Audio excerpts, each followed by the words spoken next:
Hello, my beloved friend. Before I say another word, I need you to hear this. This message was not made for everyone. It was not written for the one scrolling out of boredom or the one looking for background noise. If you are here, if something in your chest pulled tight the moment you saw the title, then what brought you was not the algorithm. It was assignment. Something in the spirit realm moved to place this in your path today, and if you stay until the end, you will understand why. I want to talk to you about a truth so ancient and so buried beneath the noise of modern life that most human beings will be born, live 70 or 80 years, and return to dust without ever discovering it. That truth is this: God does not only love you, God remembers you. And there is a difference between those two realities that will rearrange everything you thought you knew about your life. Love is what God gives to all of creation. It falls like rain on every rooftop, every sinner, every saint. Love is wide. Love is generous. Love does not discriminate, but remembrance. Remembrance is something else entirely. Remembrance is God stopping in the middle of infinity and speaking your name. Not a title, not a label, the name He called you before your mother ever held you. The one etched into the foundations of time before your lungs knew the taste of air. Psalm 139 verses 15 through 16 tells us, "My frame was not hidden from you when I was made in the secret place. Your eyes saw my unformed body. All the days ordained for me were written in your book before one of them came to be." Read that again. Not quickly, slowly. Every day of your life was written before the first one began. You were not an afterthought. You were a forethought. And everything you have endured, every silence that stretched past breaking, every betrayal that changed the sound of your voice, every season that made you whisper, "God, have you forgotten me?" All of it was proof that He had not, because God does not invest suffering in people He has no future for. Suffering without purpose is cruelty, and God is not cruel. He is surgical. He knew exactly how much weight your soul could hold, and He loaded you to capacity, not to destroy you, to develop you. Let me say something now that will make the religious uncomfortable and the broken feel seen for the first time in years. The weight you have been carrying was never a punishment. It was a deposit. Heaven placed something inside of you, something so rare, so volatile, so valuable, that it required a specific kind of pressure to protect it. Not the pressure that shatters, the pressure that forms. Diamonds are not born in comfort. They are born in compression. And you, my friend, have been living inside that kind of compression for years. The kind no therapist could fully name. The kind no friend could carry alongside you. The kind that woke you at 3 in the morning with a heaviness that had no explanation and no expiration date. You carried it alone, not because people did not care, but because it was never their weight to hold. It was yours, entrusted to your bones and no one else. 1 Corinthians 4 verse 2 says, "Moreover, it is required of stewards that they be found trustworthy." You are not merely a believer, you are a steward of things the visible world cannot inventory and the natural mind cannot appraise. That is not poetry, that is your job description, written by the hand of God Himself. Now here is where this becomes personal, and I want you to lean in, because what I am about to describe you have never spoken out loud, not to your closest friend, not to your spouse, not even to yourself in full honesty, but you have felt it, every single word of it. There are nights when something stirs inside you that has no name. It is not anxiety, though it sits in the same place. It is not depression, though it carries a similar weight.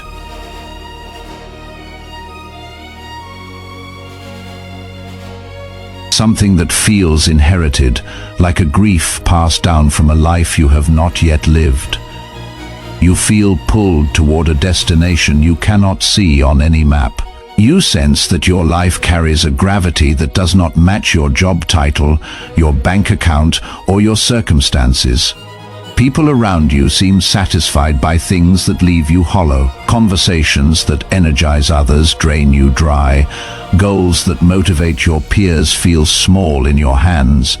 Entertainment that fills entire rooms feels like static against your skin. And you have wondered, quietly, secretly. Sometimes at 2 in the morning, when the house is silent and the mask is off, you have wondered if something is fundamentally wrong with you, if maybe you are too sensitive, too intense, too much for this world. I am here to tell you the truth. Nothing is wrong with you. Everything is precisely devastatingly right. You are operating on a frequency that was never calibrated for this world. The static you feel is not malfunction. It is signal. You are receiving transmissions from a realm that most people do not have the spiritual bandwidth to detect. And that is exactly why you have always felt like a foreigner in rooms where everyone else seemed to belong. Now let me name what no one has ever named for you. You have spent years, perhaps decades, being the strong one, the one who held the room together when everyone else fell apart, the one who absorbed the crisis while others crumbled, the one who forgave when no apology ever arrived at your door, the one who showed up with encouragement in your mouth while your own soul was running on fumes. You have been the anchor in other people's storms while quietly, invisibly drowning in your own. And you never said a word, not one. You carried heartbreak with a dignity that stunned even heaven. You swallowed grief without spectacle. You watched people you poured years into walk away as though your sacrifice was invisible. You have held families together that did not know they were falling apart. You have prayed for people who never once thought to pray for you, and still you did not become bitter. You did not let the world harden the soft places inside you. You did not weaponize your pain or broadcast your wounds for sympathy. You kept your tenderness alive in an age that punishes tenderness and rewards indifference. Do you understand how rare that is? Do you understand what heaven sees when it watches a soul that has been cracked open 1,000 times and still chooses kindness over revenge, gentleness over contempt, hope over cynicism? That is not human strength. Human strength would have calcified you by now. What you carry is divine architecture. God built something into the foundation of your spirit that refuses to collapse, regardless of what is stacked on top of it. And that something is the very thing the enemy has been trying to demolish since the day you were born. Because here is a truth they will never teach you in a Sunday sermon. Empty vessels are never attacked. Sit with that for a moment. No army lays siege to an empty city. No thief breaks into a house with nothing inside. No enemy wastes ammunition on a target that carries no threat. The warfare you have experienced, the sheer intensity of it, the relentless and almost personal nature of the attacks on your peace, your mind, your relationships, none of it was random. The enemy identified what you carry long before you did, and he has spent years running a single campaign against you, not to kill you, to make you spill. You are carrying oil. You are carrying fire. You are carrying instructions sealed for a generation that is not yet ready to receive them. Every attack was a calculated attempt to tip you over and pour out what heaven spent decades filling. But you did not spill. You stumbled. You fell to your knees more times than you can count. You questioned everything, including yourself. But you did not spill. You are still here, still carrying, still standing, still tender, despite everything that tried to turn your heart to stone. And that, my beloved friend, is the testimony that makes the entire kingdom of darkness lose sleep at night. Isaiah 41 verse 10 declares, "Fear not, for I am with you, be not dismayed, for I am your God, I will strengthen you, I will help you, I will uphold you with my righteous right hand." He upheld you through every year that felt like a decade, through every prayer that seemed to hit the ceiling, through every night when his silence nearly drove you to the edge. He upheld you, and here is the revelation that should bring you to your knees. He did not uphold you because you performed well enough. He upheld you because he trusted you. God trusted you with the most terrifying assignment heaven gives. His silence. He trusted that you would not walk away when heaven went dark. He trusted that you would keep praying into what felt like a vault. He trusted that you would remain faithful when faithfulness produced nothing you could see, touch, or show to anyone, and you did. You stayed. When every nerve screamed run, you planted your feet. When the evidence said he does not hear you, you chose promise over proof. When others who started after you received before you, you swallowed the ache and kept walking. That is not stubbornness. That is kingdom-grade trust, and most human beings do not possess it. Most cannot survive the silence of God. It sends them sprinting towards substitutes, counterfeit comforts, noise that numbs the ache, relationships that distract from the void, achievements that medicate the loneliness. But you sat in the silence and let it do its surgery. You wept in it, you bled in it, you wrestled with God inside of it, and you did not leave the operating table. That was the test, not the warfare, not the betrayal, not the collapse of plans you thought were promises. The silence was heaven's final examination. And you passed, but God was measuring more than your faith during those silent years. He was measuring something far harder to find: your restraint. He watched what you did with your pain when no audience was present. He watched whether the fire in your chest became a weapon pointed at others or a furnace that refined your own character. He watched whether you used your discernment, that razor-sharp spiritual sight he gave you, to expose the people who hurt you or to intercede for them in secret. He watched whether your suffering made you dangerous or made you wise. And you chose wisdom repeatedly, relentlessly, at great personal cost. When you had every right to expose someone, you stayed silent. When you had every justification to abandon your calling, you knelt instead. When the people who cut you deepest never offered remorse, you released them anyway. Not because you are naive, because you understood that forgiveness is not a gift to the offender. It is a declaration that rises to heaven and says, "I trust your justice more than I trust my hunger for revenge."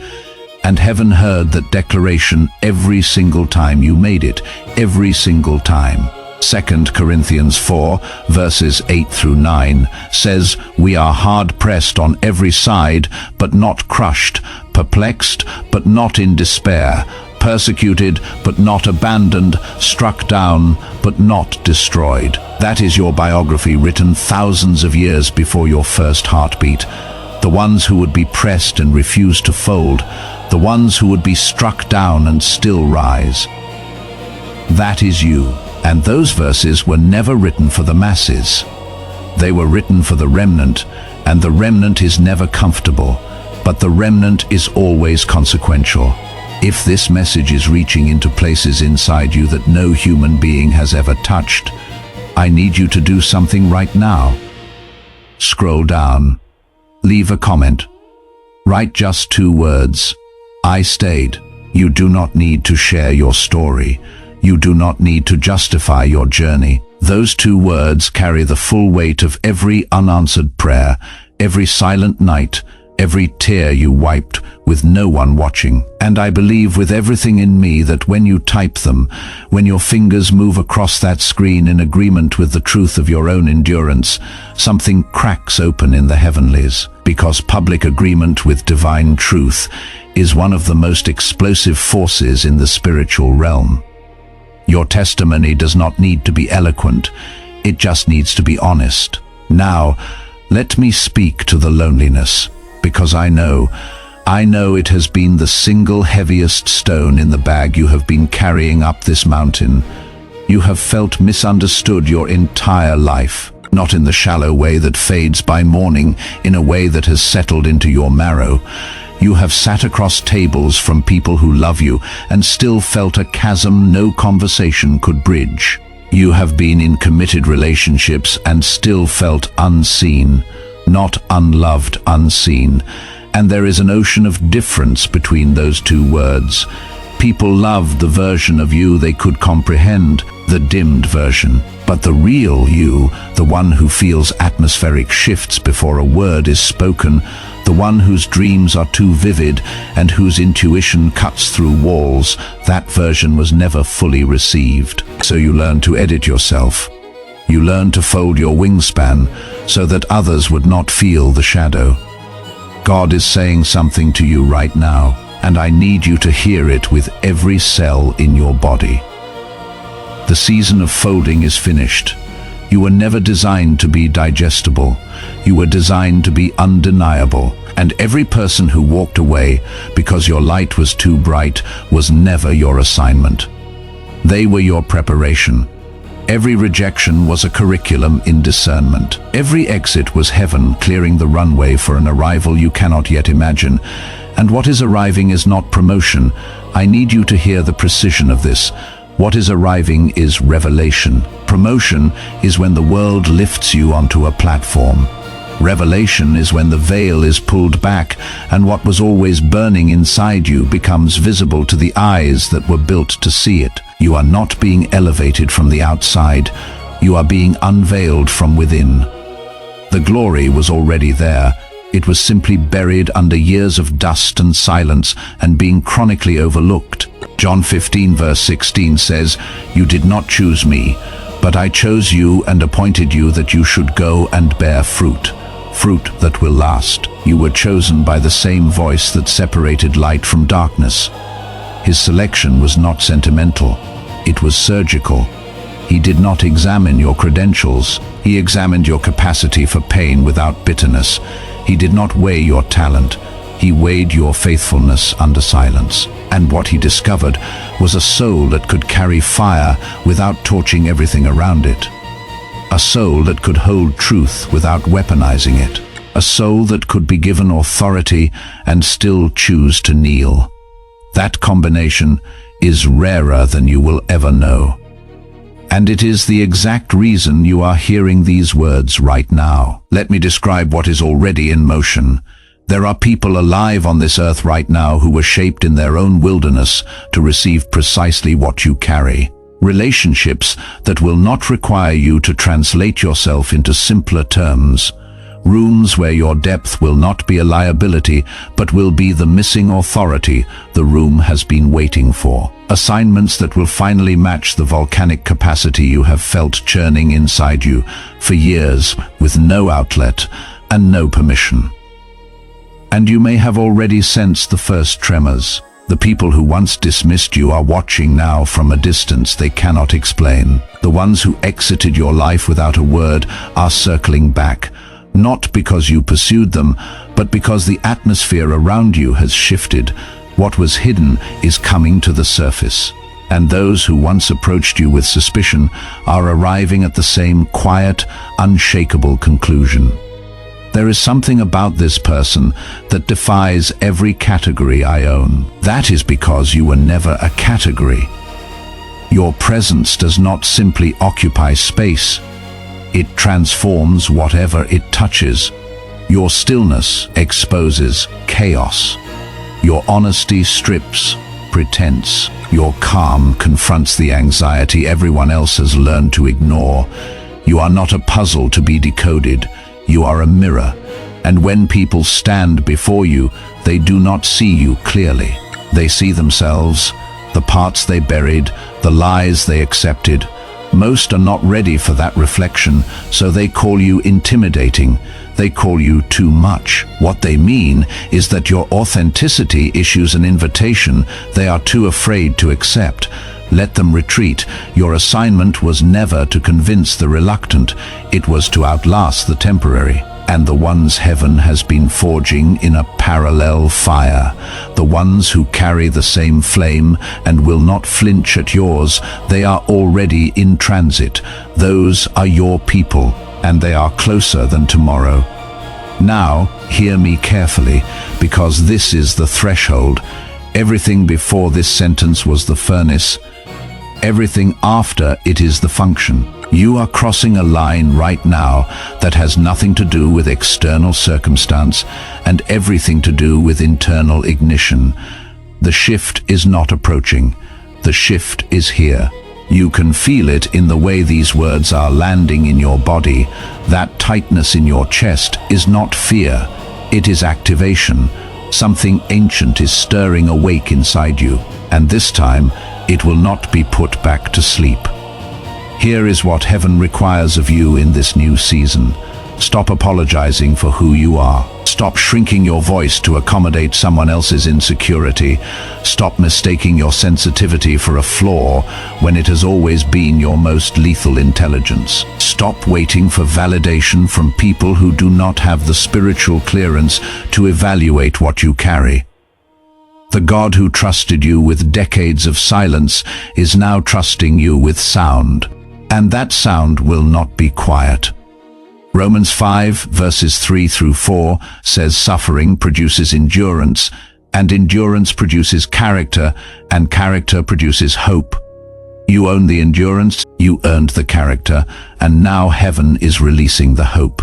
Not the fragile kind that dissolves at the first sign of resistance, the kind that rewrites generational patterns, the kind that breaks cycles that have held your bloodline captive for 100 years, the kind that walks into a room and rearranges the spiritual atmosphere without raising its voice. That hope lives in you now.